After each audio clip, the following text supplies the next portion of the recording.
Hi guys. Beginning ஸ்டேஜில் ஹேபிட்டை build பண்ணுறதுக்கு ரொம்ப கஷ்டமாக இருக்கா? அப்போ இதை ஃபாலோ பண்ணுங்கள். ஸ்டார்டிங் ஸ்டேஜில் இங்கே நிறைய பேர் பண்ணுற ஒரே மிஸ்டேக் என்னென்னா, போனோடனே ஜிம்மு ஜாயின் பண்ணணும், போனோடனே 10,000 ஸ்டெப் நடக்கணும், கேலரி டெஃபிஷியட்டை ஃபாலோ பண்ணணும், அப்படிலாம் எதுவுமே கிடையாது. இப்போ நீங்கள் நல்ல ஒரு ஹேபிட்டை பில்ட் பண்ணணும் அப்படின்னா, நீங்கள் ஃபஸ்ட்டு ஸ்டெப் பை ஸ்டெப்பாக போகணும்.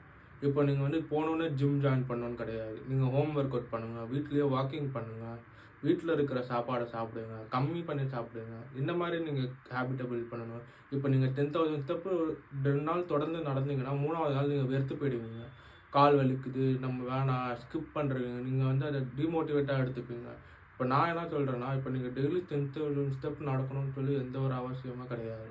நீங்கள் டே 1ல் 2,000 ஸ்டெப் நடங்க, டே 2ல் 2,000 ஸ்டெப் நடங்க, டே 3ல் 3,000 ஸ்டெப் நடங்க.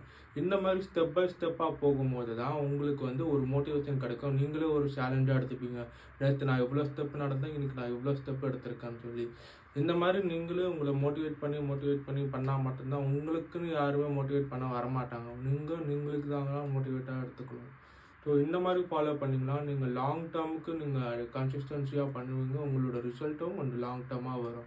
எடுத்தோன்னே எப்போவுமே ஷார்ட் டேர்ம் ரிசல்ட்டுக்கு நீங்கள் எதிர்பார்க்காதீங்க. லாங் டேர்ம் இன்வெஸ்ட் பண்ணால் தான் லாங் டேர்ம் லைஃப் நல்லாயிருக்கும். உங்களோட ஹேபிட்டும் நல்லா பில்ட் ஆகும்.